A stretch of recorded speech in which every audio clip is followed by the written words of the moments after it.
남편들아, 이와 같이 지식을 따라 너희 아내와 동거하고 그를 더 연약한 그릇이요 또 생명의 은혜를 함께 이어받을 자로 알아 귀히 여기라. 이는 너희 기도가 막히지 아니하게 하려 함이라. 하나님의 말씀입니다. 하나님께 감사합니다. 이래 3장 1절에서 6절은 이제 아내들에게 남편들에게 순종하라 라는 내용이고, 이제 7절은 한 절이지만 남편들에게 또한 아내에게 아내를 향해 아내와 이렇게 동거해라, 함께해라 라고 말을 하고 있습니다. 분량 사이로 보면 6절과 1절, 혹시 베드로 사도가 아내들은 좀 더 문제가 많고 남편들은 덜해서 이렇게 권면의 내용을 차이나게 한 것이 아닐까라는 그런 인간적인 마음이 들 수도 있겠으나, 그런 것을 불식시켜주는 말은 7절에 시작하듯이 남편들아 이와 같이 라고 하면서 바로 윗절의 아내들에게 말한 그 동일한 영적인 흐름이, 동일한 영적인 원리가 남편들에게도 동일하게 적용이 된다라는 것을 말해주고 있습니다. 그러면서 약간 차이가 무엇인가 하면 1절에서 6절에 아내들아 남편들에게 순종하라 라고 말하면서 아내들의 어떤 행동에 대해서 굉장히 좀 자세하게 이야기합니다. 남편들에게 순종하라 라고 말하고, 그 남편이 혹시 또 말씀에 순종하지 않는 자라도, 불신자일지라도 순종하라 라고 말하면서, 그가 순종하면서 각별히 행실을 어떻게 해야 되냐면 정결한 행실을 보여야 된다 라고 말하고, 또 이제 단정한 외모로 단장하는 것이 아니라 바로 마음에 숨은 사람, 속사람으로 단장을 하고 또 하나님 앞에 값지게 그렇게 해라. 그러면서 이제 6절에 보시면 사라를 예를 들어서 바로 사라처럼 이렇게 순종하라 라고 하면서 행동 강령에 대한 것들이 굉장히 많습니다. 그런데 7절에서 남편들한테는 아내와 이제 동거하라 라고 말을 하면서 이런 행동 위주의 강령, 어떻게 아내에게 행동을 해라 라는 것보다는 아내가 어떤 존재인가 라는 것에 포커스를 맞춰서 더 이해하고 말을 해주고 있습니다. 그러니까 아내에 대한 이해를 제대로 하라는 것에 대해서 포커스를 더 맞추는 것을 볼 수가 있습니다. 우리가 창세기 2장을 보시면 하나님께서 남자와 여자를 창조하십니다. 그런데 그것이 얼마나 신비로운 장면인가를 우리가 다들 알고 있습니다. 하나님께서 먼저 남자를 창조하셨죠. 아담을 창조하셨고, 여자를 어떻게 창조하셨습니까? 여자를 창조하신 것은 바로 아담이 혼자 있는 것을 하나님께서 좋게 여기지 않으셔서 바로 아담을 깊이 잠재우시면서 그 갈빗대, 아담 몸에서 갈빗대를 취하셔서 여자를 빚으셔서 또 여자를 만드셨습니다. 그리고 아담을 깨우셔서 여자를 아담에게로 데려다 주고 있습니다. 그때 남자가 그 여자에 대해서 한 말이 무엇입니까? 우리가 너무나 유명한 말, 바로 이는 내 뼈 중에 뼈요 살 중에 살이다 라고 말을 하고 있는 것입니다. 즉 뭘 알고 있는 것입니까? 하나님께서 만드시는 여자라는 존재에 대해서 너무나도 아담은 그 상황에서 여자와 맞닥뜨리는 순간에 너무나도 완벽하게 그 여자가 어떠한 존재인가에 대해서 인식할 수가 있었다라는 것입니다. 하나님께서 만드신 존재임을 알았고요. 그리고 자신과 너무나 똑같은 하나였으며 나뉠 수 없는 존재였으며 세상에서 가장 존귀하고 값진 존재, 하나님이 묶어 하나가 되게 하신 존재, 남자와 여자로 하나님의 형상을 만든 존재, 이 둘이 하나로 말미암아서 하나님의 성삼일체 하나님의 그 놀라운 비밀들을 알아갈 수 있는 그러한 존재로 하나님께서 만드셨다는 것을 아담은 알 수가 있었던 것입니다. 그러므로 인해서 아담과 하와는 바로 완전한 그 시대에 죄를 범하기 전이니까 완전한 이 시대에는 어느 시대에도 경험할 수 없는, 주님 다시 오실 그때가 아니고서는 경험할 수 없는 완전한 믿음의 가정이라는 것을 경험했을 것입니다. 그리고 믿음의 가정을 통한 하나님의 통치가 완전히 실현되었고 그 가정을 통한 하나님의 나라를 충만하게 맛보았을 것입니다. 아담과 하와 이후로 아담이 아내에게 니는 내 뼈 중에 뼈, 살 중에 살이다 라고 하는 여인에 대한, 정확한 아내에 대한 인식을 하는 이런 고백을 할 수 있는 사람은 아담 이후로는 아무도 없을 것이라고 봅니다. 혹여나 프로포즈를 하실 때에 이런 고백을 하셨던 분들이 계셨을지도 모르겠습니다. 그러나 그것은 아담이 했던 것과는 분명히 차이가 있지요. 죄를 범하기 전이니까. 죄를 범한 이후에는 모든 것이 틀어졌습니다. 여자가 남자를 보는 관점도 틀어졌고, 각별히 또 남자가 여자를 보는 관점도 상당히 많이 틀어졌고 왜곡되고 변질되고 부패했다라는 것을 우리가 너무나도 잘 알고 있습니다. 그렇기 때문에 오늘 사도 베드로는 단순히 남편들도 아내들이 남편에게 순종하니까 남편도 순종해야지 라고 말하는 것이 아니라 바로 하나님께서 아내를 주신 그 창조의 목적, 또 남편이 아내를 바로 아는 그것을 통하여서 다시금 하나님을 믿는 믿음의 가정이 회복이 되고 또 하나님 나라의 질서가 그 가정을 통해서 회복됨으로 말미암아 하나님의 나라가 임하기를 바라고 있는 마음으로 바로 남편들에게 권면을 하고 있다는 것입니다. 그럼 처음으로 말하는 것이 무엇인가 하면 계속적으로 말하지만 남편들아 이와 같이 지식을 따라 너희 아내와 동거해라 라고 말하고 있습니다. 동거하라는 것은 우리가 알고 있는 그런 동거가 아니죠. 아내니까 함께 살라라는 것입니다. 그러니까 어느 누구보다도 가까운 관계라는 것을 우리 말하지 않아도 잘 알고 있습니다. 그렇게 아내와 함께 각별히 하나가 된 관계로 함께 살아가라라고 말하는데 무엇에 따라서 살아가라라고 말을 하냐면 지식을 따라 아내와 함께 동거하라라고 이야기를 하고 있습니다.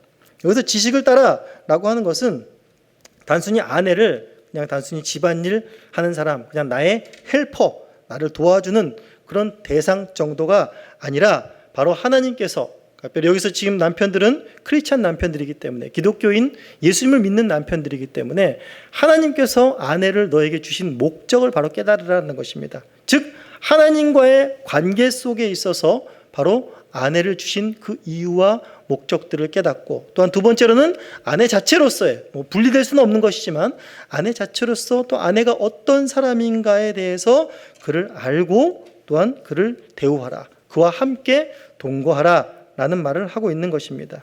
죄를 범한 이후로 내 뼈 중에 뼈 살 중에 살이라는 아내에 대한 이해는 완전히 뒤틀리고 왜곡되었음을 이미 말했습니다. 그렇기 때문에 그렇게 소중한 아내를 얻었어도 인간의 죄와 부패함 때문에 어느 순간에 또 아내를 우리 1장 14절에 말한 바와 같이 죄와 부패함, 또 자기 사욕을 쫓음으로 말미암아 또 함부로 대하고 또 임의대로 대하는 경우가 있게 된다라는 것입니다. 사실상 베드로전서가 쓰였던 이 당시에 여인들은 바로 남편의 어떤 소유물 정도로 여겨질 만큼 굉장히 그 대우라든지 그 취급받는 것이 굉장히 낮았습니다. 굉장히 소외되어 있었고 종교나 경제적이나 어떤 우위권들은 다 남성들이 가지고 있었던 것입니다. 그렇기 때문에 아내를 어떻게 이렇게 알아가고 아내에 대해서 이렇게 생각하고 깊이 아내에 대해서 고민하고 이런 것이 많이 없었던 시대인 거죠. 그냥 내가 돈 주고도 살 수 있는 것이고 우리 사사기에서도 봤더니 첩도 드리고 이런 시대를 살아가고 있는 것입니다.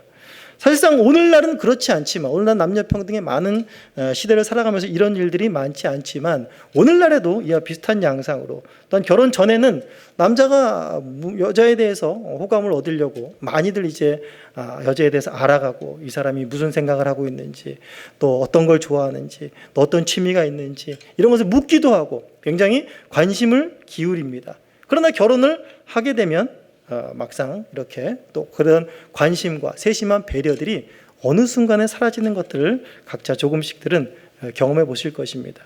그리고 세상의 책들도 마찬가지로 어떤 여자라는 존재가 어떤 것인가에 대한 이렇게 깊은 탐구나 이런 사색에 대한 책들보다는 연애를 어떻게 해야 될 것인가, 결혼에 성공하기 위한 방법들, 여자에게 호감을 사기 위한 어떤 스킬, 말투, 외모 이런 것들에 대해서는 해주는 책들은 굉장히 많이 있는데 여자라는 존재 자체가 어떤 것인가, 그리고 여자에 대한 이해라는 것, 결혼에 대한 이해라는 것에 대한 것들은 많지 않은 것 같습니다. 그리고 거기에 대해서 근본적으로 설명해 줄 만한 책도 없습니다. 성경밖에는 거기에 대한 답을 내줄 수가 없는 것이죠. 우리 흔히 말하듯이 결혼을 연애를 이렇게 책으로 했냐 이런 식으로 이제 비꼬는 이야기들을 하죠. 그러니까 그만큼 지식에 따라서 하려고 하지 않고 어떤 감정이나 또 어떤 이런 감성적인 면으로 많이 결혼 생활을 하고 결혼 생활을 하면서 많이 낭패를 보는 경우도 많습니다.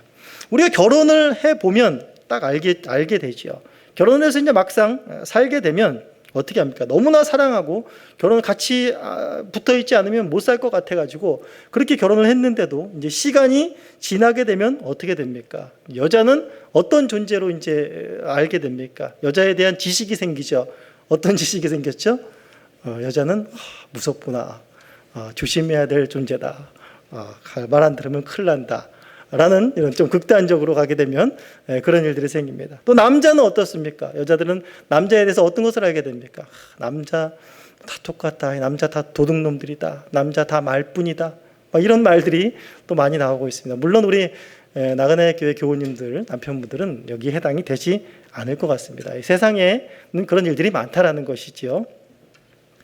제가 알고는 예전에 아주 오래전에 다른 교회에 이제 가서 이제 있었던 때가 있는데 여집사님들이 쫙 모여 있어요. 여집사님들이 쫙 모여 있는 건 뭐냐?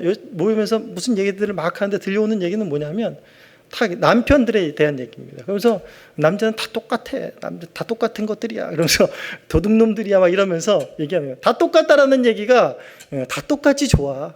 다 똑같이 예수님을 닮아서라고 하면 좋은데 우리가 그렇지 않다라는 것을 너무나도 잘 알고 있습니다. 그래서 제가 그 얘기를 들으면서 그 자리를 황급히 떴던 그런 기억이 납니다. 그 토론 가운데 말려들면 저도 피해를 입을 것 같아서 그랬던 적이 났는데 어떻게 그런 얘기를 합니까? 뭐 다 살아보지도 않았는데 들어보니 다 남자 거기서 거기더라라는 것이죠. 결혼하기 전에는 막 목숨까지도 내놓고 자기 다 줄 것 같더니 결혼한 다음에는 볼장 없다라는 것이죠.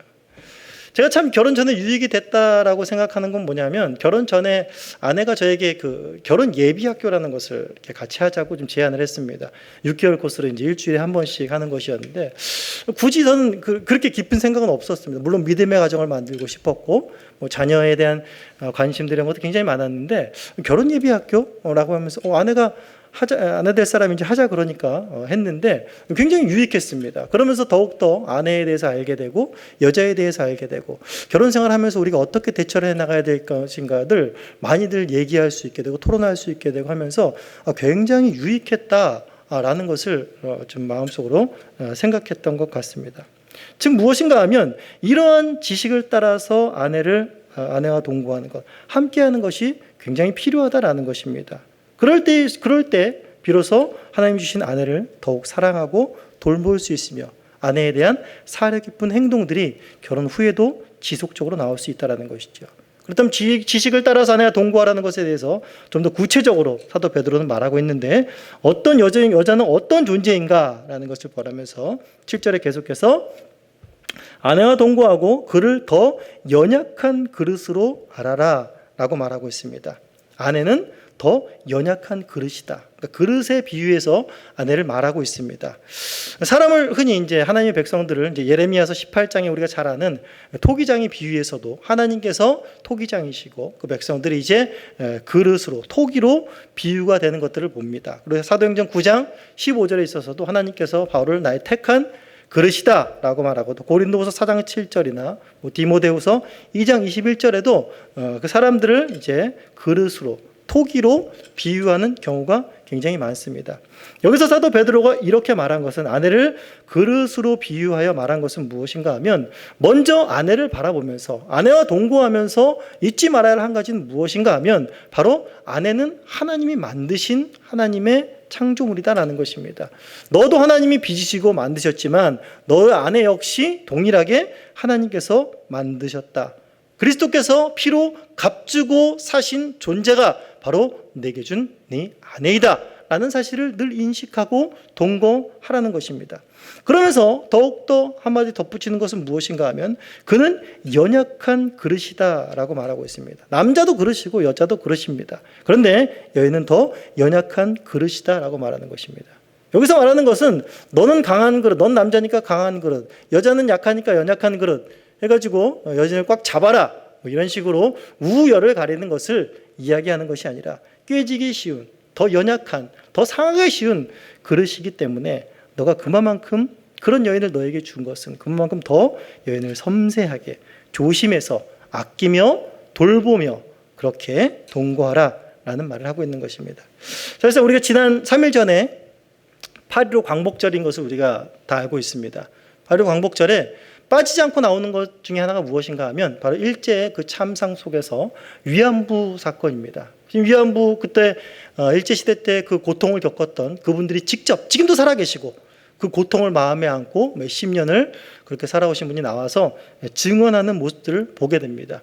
이처럼 전쟁 같은 끔찍한 일들, 또 어려운 일, 곤란한 일들이 나오면 가장 이제 피해를 보고 가장 비참한 상황에 처하는 것 다 마찬가지지만 특별히 여인들이 그 가운데서 성적인 도구들로 전락해버리고 굉장히 비참한 삶을 살아가는 그런 연약한 모습을 가진 여인들의 모습을 볼 수가 있습니다. 남편들은 바로 아내가 얼마나 연약한 그릇인지, 하나님이 빚으신 자지만 얼마나 더 섬세하고 또 조심해서 다뤄야 되며 얼마나 더 그들에게 아끼고 보호해야 되는지를 바로 이 베드로전서를 통해서 사도 베드로는 남편들에게 이르고 있는 것입니다. 그것을 통해서 그냥 아내들을 사랑하는 것으로 끝나는 것이 아니라 그 결과는 바로 하나님께서 아내를 너에게 보내신 그것에 순응하는 것이고, 또 하나님께서 아내를 보내서 이루고자 하시는 그 하나님의 뜻을 이루는 것이라는 것을 여기서 다시 한번 말해주고 있는 것입니다. 그리고 두 번째로는 어떤 것, 또 아내에 대해서 무엇을 알아야 되는가? 그 아내는 또 생명의 은혜를 함께 이어받을 자로 알아서 더 귀히 여겨야 된다라고 말하고 있습니다. 요즘에 한창 예전부터 그랬지만 아내들이 남편과 살면서 가장 이 실랑이를 벌이는 것이 재산 공동 소유입니다. 아내들이 이제 나이가 먹어가면서 이제 남편 거의 그전에 거의 다 남편이 재산을 소유하고 있고 많은 돈을 남편들이 벌었기 때문에 남자가 경제권을 쥐고 있었지만은 이제는 많이 달라졌습니다. 남편이 그 경제권과 뭐 집이랄까 이런 소유권들을 공동 소유하거나 아니면 아내에게 넘기는 이런 일들이 많아졌습니다. 그러면서 어떤 효과가 일어나고 있습니까? 이 아내에 대해서 이제 예전처럼 함부로 할 수가 없게 되죠. 소유권이 아내에게 같이 가 있으니까, 공동 소유하고 있고 또 들어가 있으니까 자칫해서 끊어버리면 남자는 이제 나중에 경제권이 없어지고 일할 능력이 없어지면 비참한 신세가 되어버리는 것입니다. 그래서 이제 뭐 TV나 이런 데서도 우리의 삶 속에서도 아내에게 쩔쩔매는 생명의 그 재산 상속을 같이 함으로 인해서 재산을 갖고 있음으로 해서 쩔쩔매고 아내에게 함부로 할 수 없게 되는 것을 보게 됩니다. 여기서 말하는 것은 물론 이런 유의 이제 공동 상속을 이야기하는 것은 아닌데, 그래서 생명의 은혜를 함께 받을 자로 알고 귀히 여기라는 것입니다. 육신의 재산보다 더 귀한 생명의 은혜, 하나님께서 우리에게 허락하신 그 하나님의 기업을 소유하는 것, 종말의 일을 우리 1장에서 말했듯이 1장 4절 5절을 말했듯이 종말에 궁극적으로 이루어질 그 구원의 은혜들을 함께 받을 자라는 것입니다. 남자인 너뿐만이 아니라 아내도 동일하게 그런 은혜를 받았다는 것입니다. 이것은 오늘날 우리에게는 가볍게 그냥 들리지만 당대로서는 굉장히 큰 이슈였습니다. 당대로서 여자들이 그저 소유물의 하나로 전락해버리고 그런 인식 가운데 있었던 곳에서 남편과 동일하게 상속자가 된다? 이것은 굉장히 쇼킹한 것이죠. 굉장히 큰 이슈가 되는 것이죠. 하늘의 신령한 은혜들을, 하늘의 기업들을 영원히 썩지 않고 쇠하지 않고 더럽지 않을 그런 기업들을 같이 받는다. 이것은 너무나도 놀랍고 쇼킹한 일이라는 것입니다. 하나님께서는 베드로를 통해서 바로 그렇게 말해주시는 것입니다. 너와 함께 받을 상속자다. 너가 더욱더 값지게 여겨야 될 사람이다. 이 사실을 우리 지난 시간에도 아내가 남편에게 순종하라라는 그 예로 사라와 아브라함을 들었습니다. 아브라함의 사실상 모습 속에서도 이러한 모습이 잘 드러납니다. 아브라함이 사라를 어떤 여자로 알고 자신의 아내를 어떤 여자로 알고 대우했는가라는 것들이 뭐 성경 속에서는 자세히 나오지 않죠. 그러나 여기서 예를 들어보면서 생각하면 아브라함이 정말 하나님의 뜻에 따라서 사라를 대우하고 아끼고 사랑했다라는 것을 알 수가 있습니다.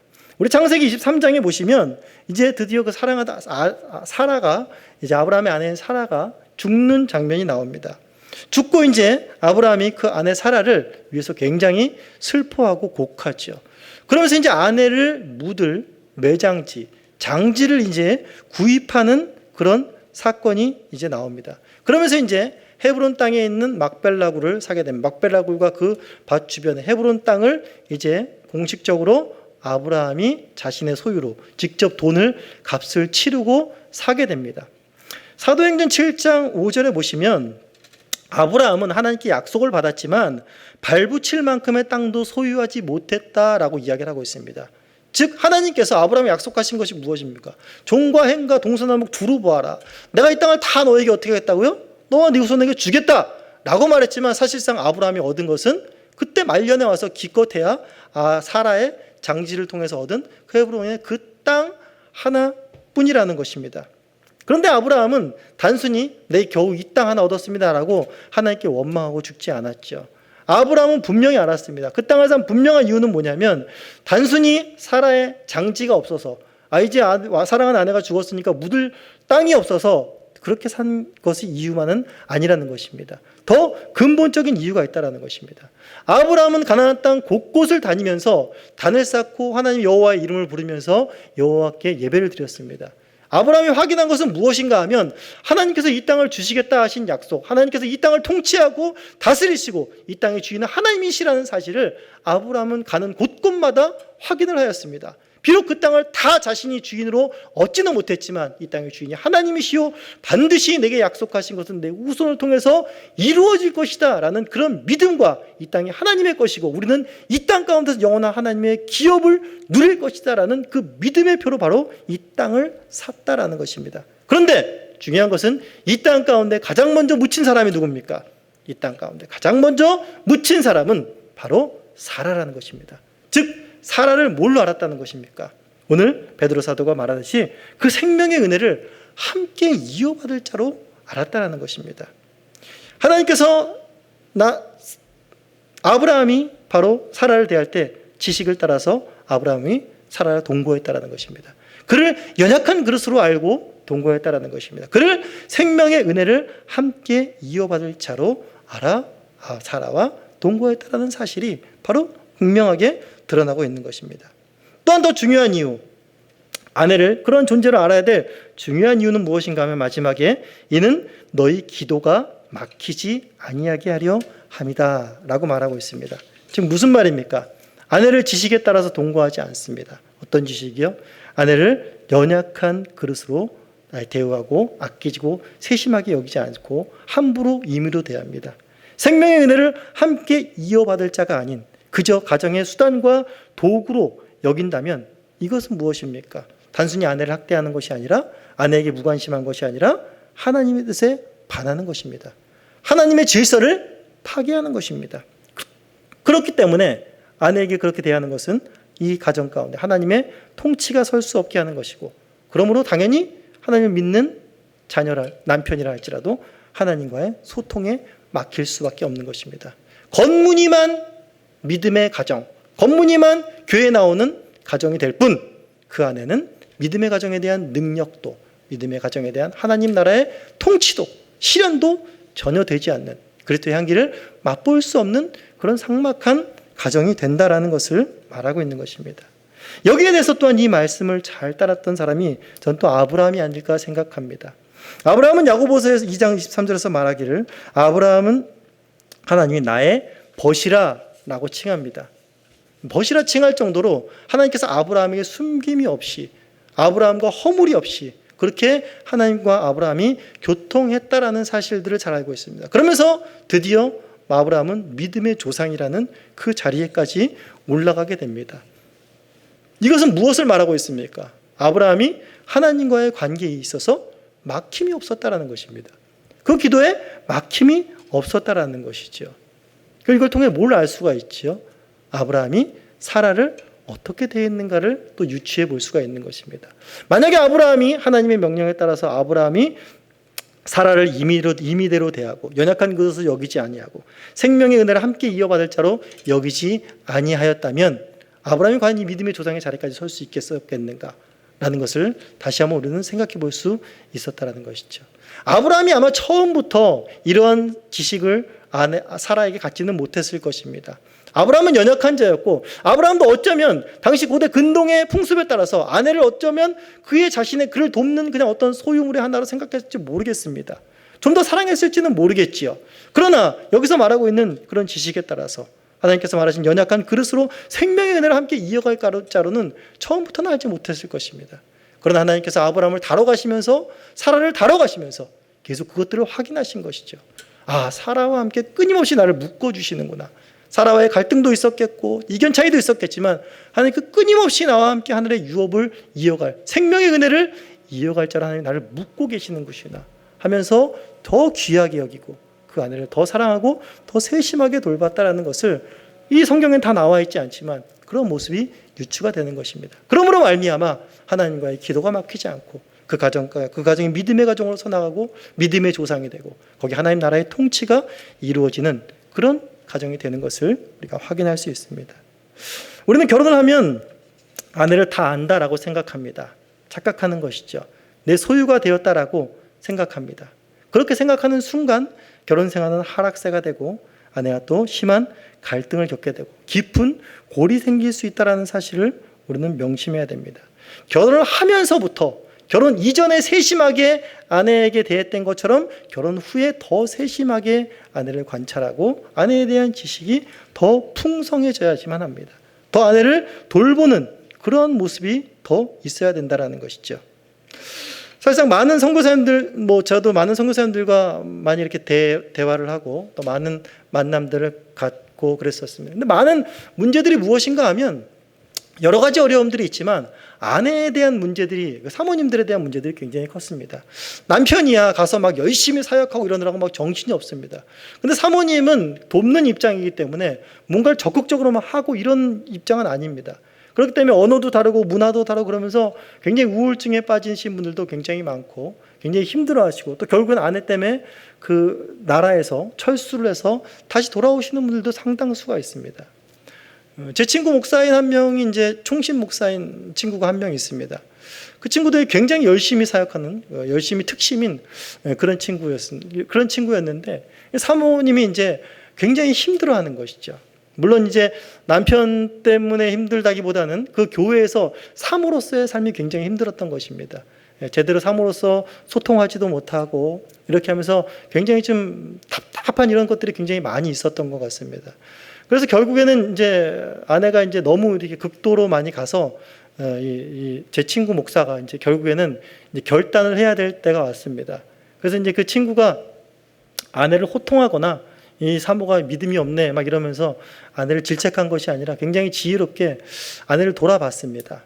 그래서 아내가 원하는 그런 믿음의 공동체가 또 있는데 그 공동체로 자신의 삶의 터전도 옮기고 또 아내가 원하고 바라는 것이 무엇인가에 대해서 좀 더 포커스를 맞추면서 이 사람이 1년을 목사직을 내려놨습니다. 아내가 이제 목사라고는 나는 못 살겠다라는 선언까지 이제 하게 된 것입니다. 1년을 내려놓고 그 기독교 아내가 원하는 기독교 공동체에 가서 함께 나눔을 하고 거기서 일을 하고 그 친구는 목회에 대한 이 사명에 목숨을 걸고 사는 사람인데 그걸 내려놨다라는 것입니다. 그러면서 이제 아내를 세밀하게 돌보고 이제 아내와 지금은 굉장히 많이 회복이 되고 지금도 아내가 약해서 지금도 굉장히 얘기를 들어보면 세심하게 아내를 계속해서 돌보는 그런 지혜로운 모습이 있습니다. 물론 지금은 이제 또 목회를 하면서 사역들을 해 나아가고 있습니다. 바로 이러한 것이죠. 아무리 자기가 하나님 나라의 일을 위해서 힘쓴다 그래도 내 옆에 하나님이 주신 믿음의 아내, 하나님께서 허락해 주신, 하나님께서 이끌어서 나의 돕는 배필로 주신 그 아내에 대해서 돌아보지 않는다면 그건 역시 하나님의 나라에 대해서, 하나님의 통치에 대해서 굉장히 반하는 행동이다라는 것을 보여주고 있습니다. 물론 다 잘할 수는 없을 것입니다. 바깥의 일도 잘하고 아내 와서 아내 얘기도 잘하고 슈퍼맨입니까? 라고 할 수도 있겠습니다. 그러나 우리가 그리스도의 은혜를 생각할 때에 또 성령의 도우심을 구할 때에 또 우리가 어디에 포커스를 맞춰야 되는가, 우리 하나님 나라의 일을 한다고 하면서 정작 하나님께서 나에게 주신 귀중한 배우자를 향해서 너무나 소홀히 하고 임의로 대하고 함부로 대하고 있지는 않은가, 아내를 다시 돌아보고 아내가 무엇을 원하고 있으며 또 하나님께서 아내를 통해서 네 그래서 어떻게 만들어가기 원하시는가를 함께 기도하고 함께 대화를 나누며 함께 영위해 갈 때 거기에서 또 우리가 밖에서 받은 스트레스나 이런 힘들을 이겨낼 어마어마한 힘들을, 하나님 나라의 그 누림들을 아내를 통해서 누릴 수 있다는 것입니다. 그렇기 때문에 밖에서 아무리 위대한 설교를 하고 아무리 위대한 전도를 하고 아무리 많은 하나님 나라의 일을 한다 할지라도 아내를 돌보는 건 역시 그 일에 뒤처지지 않는 굉장히 귀중한 하나님이 기뻐하시는 영적 활동이요 영적 사역이라는 것을 우리는 깨달으셔야 된다는 것입니다. 그렇기 때문에 이제 우리 또 각별히 기독교인 남편들이 하나님께서 내게 주신 아내를 다시금 돌아보고 그 내가 지금 어떤 생각과 어떤 환경과 어떤 마음 처지에 있는지를 다시금 돌아보시고 아내와 함께 하나님이 허락하신 믿음의 가정을 견고히 세워나가며 하나님의 나라를 누리시는 든든한 하나님의 가정들이 되시기를 소원합니다. 이 시간에 찬송하시겠습니다.